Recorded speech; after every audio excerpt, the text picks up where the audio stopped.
Welcome on into the Auburn Express, powered by the World Pro. I'm your host, Mike G. Turn us on, turn us up, we'll turn it out. I'm here with John Cohen, Athletic Director of Auburn University, to talk a little Auburn sports. John, let's jump right in. First of all, how are you doing? You're a busy guy these days. You got a coaching search going on for the second time in your tenure. You came in on one, and now you're going to get a chance to hire a second football coach. But there are other things going on at Auburn. You gave Stephen Pearl the head coaching job of Auburn basketball. Larry Vickers is getting his inaugural season as head coach of Auburn women's basketball kicked off as we're recording this. Talk to me about the state of Auburn athletics right now and how you're keeping busy, man, keeping everything on track. Certainly, Mike. I feel like we're in a really positioned well. When you look at it from everything to facilities to the management of our resources to the level of coaches we have in this department, the alignment of our administration, along with our president, Dr. Chris Roberts, and our board and our athletic staff, I just feel like we're in a great position. As you mentioned before, we're going to go out and find the right coach for Auburn University. I'm excited about that. And, you know, just watching us play against Vanderbilt, we didn't come out on the right end, on the end we wanted to come out on, but I think certainly a lot of things, you know, my father used to tell me all the time, if you just wait a little while, you know, more will be presented to you. And I think there were a lot of information was presented to all Auburn fans about our football program this Saturday. Yeah. Look, it looked very different on Saturday. DJ Durkin is now interim head coach. But I want to start at the top with the coaching search. A lot of names are going to be floated out there. A lot of people mentioning John Summerall at Tulane. Some people say, hey, bring Rhett Lashley home. Maybe James Franklin, a guy who's won a lot of games. I think maybe like 128 and 48 as a coach there. Let's start with DJ Durkin. He's in-house right now. He's been a head coach before. And the players seem to love him. They seem to gravitate towards him. And I heard his locker room speech after the game. Man, I wanted to suit up and go play for him after listening to him talk. Talk to fans about the opportunity that he maybe has over the next couple of weeks to face off against Mercer and then the Iron Bowl in Alabama, and how that might actually put him in the front running for the job. I think one of the great things about DJ is this. Every player who works with him knows that they've got to keep up with him because that guy works so hard. I mean, if you're watching him in practice or watching him in film study or watching him in meetings, there's nobody more prepared than DJ Durkin, and he's one of the best at what he does in the country. He is an elite defensive mind, and he's a great leader. So I think that's really important. But Mike, as we go through this process and we speak to people around the country who have valuable information for us, along with candidates, we know that this is a great job. We know this is a great university. We know this is a great athletic department. But when you hear the enthusiasm from sitting head coaches around the country talk about how great a job it is, you know, you guys have struggled, not won a ton of games, and you're going to end up with 21 consecutive sellouts when this season's over. Yeah. We might have the best football facility in the entire country. Jordan-Hare is a treasure. It is a living memorial to some of the greatest moments in college football history. There are so many, not to mention the fact that it's in the middle of one of the great research institutions in the entire country. This is a special place. 60,000 plus kids are going to end up applying to Auburn University this year. It's an incredibly special place, and the secret's out there. It's no longer a secret. Everybody knows it's a special place. So the amount of interest that we have in this job right now, as opposed to just 3 years ago, it's starkly different. You know, I'm glad you said that, because there's a national narrative that Auburn is buy out you and maybe don't go coach there. They won't give you time to build. I was here during a time where I can tell you Tommy Tuberville was the coach in '99. He took over in '99. They tried to fire him in 2003 and one more season, and then they had the 2004 season that changed college football forever. It feels like there were a ton of resources available. You mentioned the sellouts, the fans up until I think the time that you had to make a decision to make the coaching change, that Kentucky game, I mean, fans held on to the very end just hoping for anything, a win, something. I think that there's a lot of support here. What's your message to any candidate who might be qualified but interested in the Auburn head coaching job about the type of support that they're going to get here? You made a lot of financial moves to put Auburn in a good position to compete, and it seems like that should be attractive to anybody. Yeah, you know, what's surprising about this is, well, not really surprising, but what's interesting to me about this is it's not the messaging we have to the candidates, it's the candidates messaging to us. Do you realize how good a job this is? Do you realize how many great kids you have in this program? Do you understand how talented your roster is right now? I mean, we've had candidates say to us, we have top 10 in the nation talent, and I don't doubt that for 1 minute. I think we do have top 10 talent, and that is because, and I'm going to give Coach Freeze some credit here, he, along with our staff, have really upgraded the talent on both sides of the football. Yeah. But for whatever reason, it just hasn't happened on the offensive side of the football. It became stagnant, and I mentioned this before in a presser a week ago. If we just had average offense, I mean, just average numbers on the offensive side of the football. One-loss team right now. Yeah, we're probably a one-loss. Worst case scenario, I think we're a two-loss team, and we're still in that hunt for the CFP. But that, unfortunately, didn't happen, and we have to find out exactly why that happened, and we have to make an adjustment at the top and find somebody who can make that adjustment for us. John, how do you go through this process and maybe not undo all the recruiting gains that you had in the offseason? You told me that the NIL landscape and how Auburn was looking at the rules had a lot to do with maybe how we were seeing 2026 recruiting. However, you spent a lot of money on roster retention over roster acquisition. Well, with a coaching change, DJ Durkin said this. He said, everybody in the country is calling our players right now, trying to get them to go out the door here. And, I got to believe it's not just going to be on the coach. He's going to need a lot of help from you to help keep a roster together where this doesn't turn into a full-blown rebuild because you bring in another coach. Certainly. Any organization that has someone that brings tremendous value to that organization, it costs way more to replace that person than to upgrade that person and keep that person in place. Does that make DJ Durkin, though, like maybe a more attractive candidate? If the players say they'll play for him, like how much do you talk to the players in this process? Yeah, I met with a player just before I came to see you, and we're going to continue to meet with players. And what they tell us is really interesting, for sure. But we have worked so hard to come up with third-party resources. Everybody in our league, everybody in Southeastern Conference currently has $18 million of revenue share to spend on all their sports. Right. We have other sports here at Auburn, right? We have a men's basketball program that's pretty special, pretty elite. Our women's program is about to make a jump. Our baseball program is top 10 in the country. Our softball program is on the rise. Our tennis programs are excellent. Our golf programs are national standard. I mean, we have I'm leaving out a bunch, and I don't mean to. Volleyball's been terrific as well. Equestrian has won national championships, but that $18 million currently, and of course that's going to go up 4% as we move forward for everyone, but that $18 million is a factor. Another compelling factor is how can we address the opportunity for third-party NIL opportunities for our student athletes? And we've worked extremely hard in that area.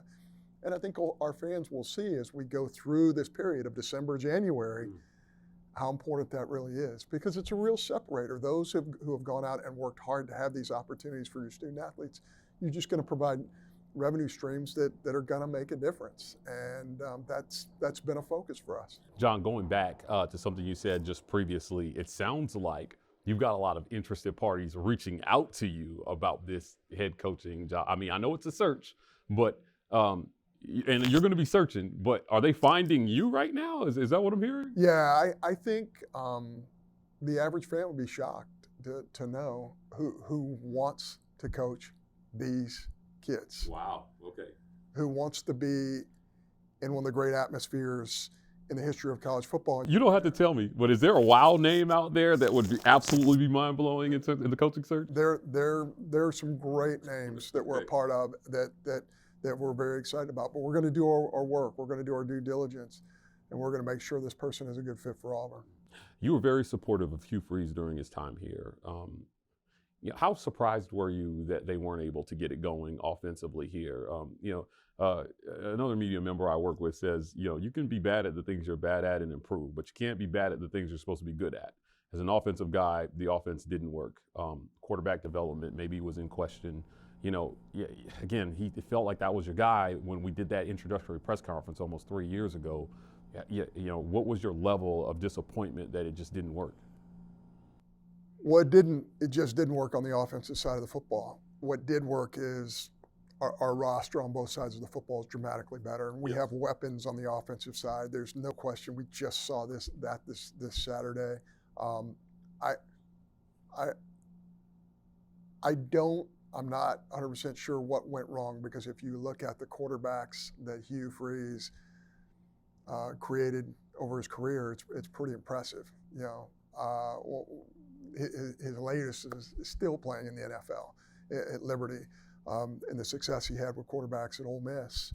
I'm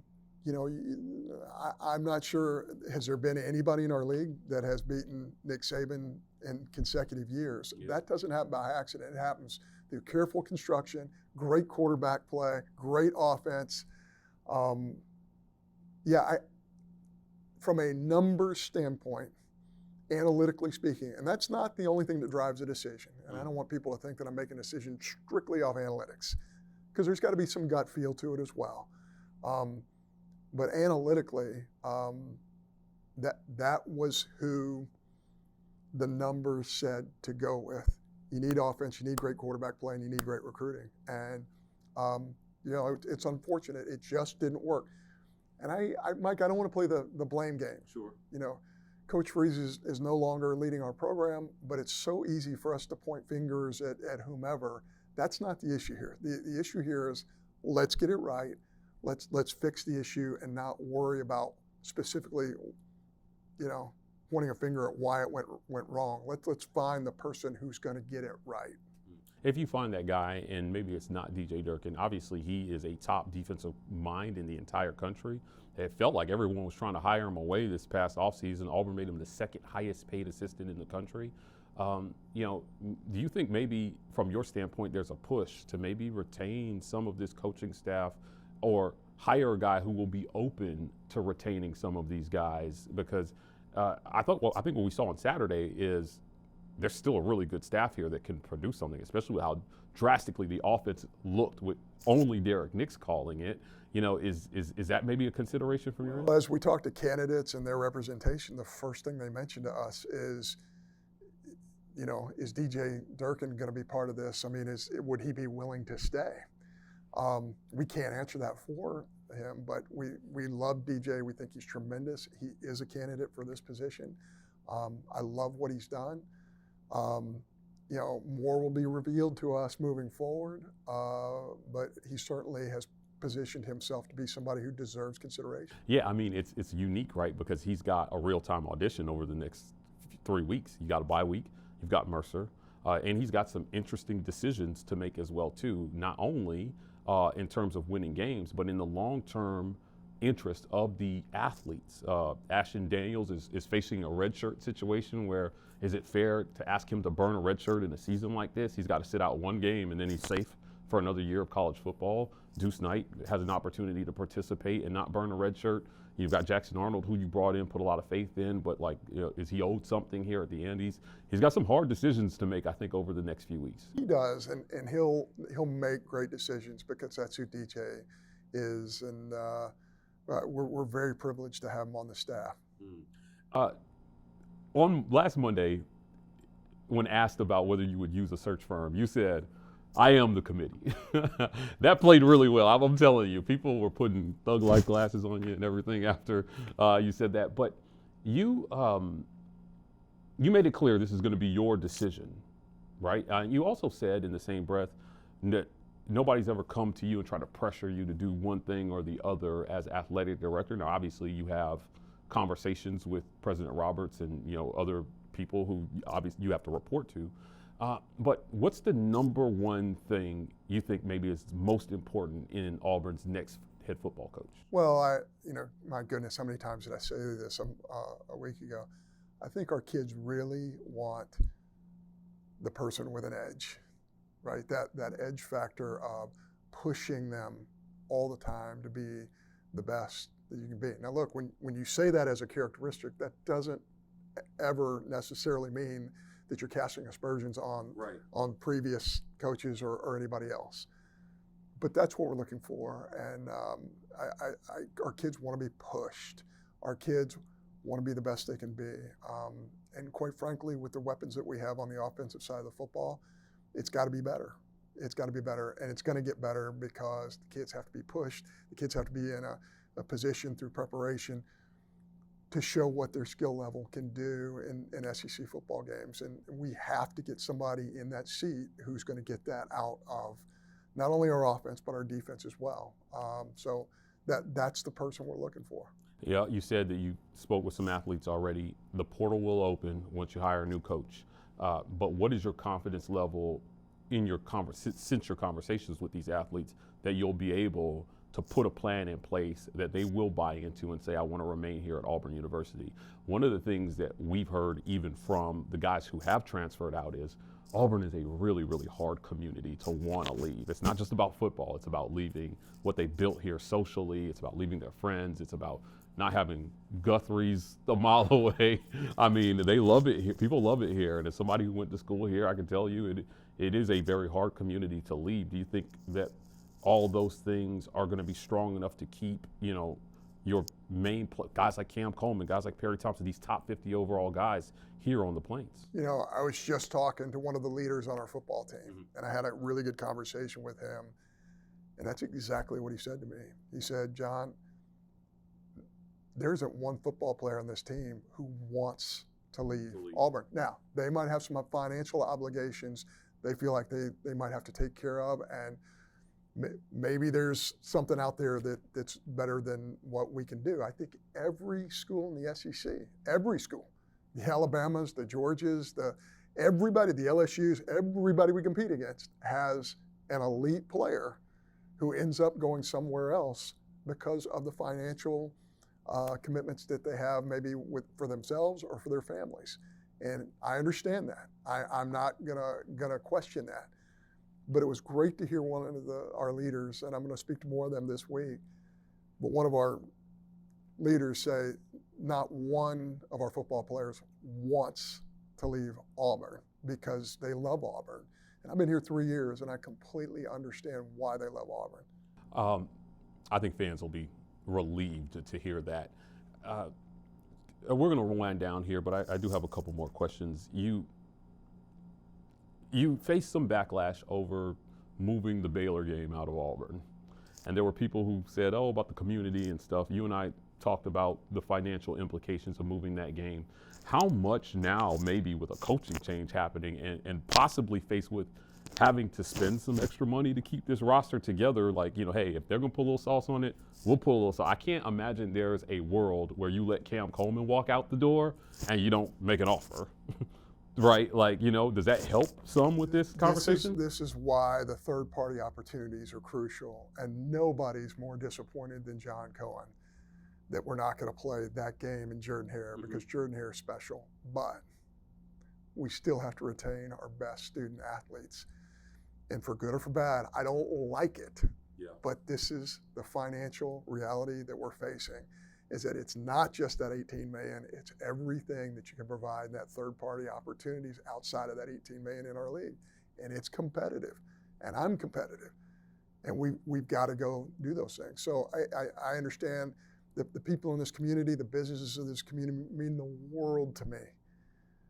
But we have to have great student athletes for Auburn to be Auburn, for us to make the jump with this football program that we need. And that's not just financial third-party opportunities for our football programs, for all of our sports as well. So not only that, though, when you look at what we are bringing to the community, we're very close to signing a deal for a stadium-oriented concert that would bring in, that would bring in 75,000 to 80,000 people, potentially not just one date, but 2 dates. And you start thinking about 150,000 people coming to Auburn for a community event like a concert. we're going to take care of this town. We're going to do the things that we need to do to have a great relationship with this incredible community that has made Auburn one of the great places in the country to live. It's actually a very unique idea of bringing concerts, big time concerts in. Will these be hosted in Jordan-Hare? Yes. Okay, we used to do them out at the old track field when I was there. Yeah. We will host concerts in this building in the arena, and we will host a concert in Jordan-Hare as well. So when you look at it, you look at the amount of people that we're bringing to this great community. Wow. It really balances out one football game that we're going to go play in Atlanta so that we can get more opportunities for our student athletes. It's just something that we have to do. John, last question. Let's talk timeline here. Obviously, you've got 2 more football games. You've got a bye week, you've got Mercer, and then you've got the Iron Bowl, which could be, despite the record, one of the most important Iron Bowls in the history of Auburn. After the Iron Bowl's over, how long can fans expect to wait before you name a head coach? I mean, I think after you came on, I mean, you maybe had like 2 weeks to get a coach hired, right? Like, I don't see a world where you go much longer than a week after the Iron Bowl without making a decision. Yeah, in an ideal world, we'd love to have somebody named within 24 hours of the Iron Bowl being completed. Can that happen? Sure. Will it happen? It's really going to depend exactly on who that candidate is. Any chance it happens before? It's possible, okay. but probably unlikely at this point in time. It would probably have to wait until after the Iron Bowl. But it really depends on that coach, where they are in their season. And if they're currently coaching, yeah, okay, that's fair. One of the names that fans have put out there has been Kirk Cignetti. I could not help but look at the price tag on him right now at Indiana, $11.6 million a year. Do you think Auburn is maybe ready to break the bank on a coach here? And when I say break the bank, I mean $10 million plus. That's uncharted territory for Auburn. We're going to do what's necessary to bring in the right coach for Auburn University football. And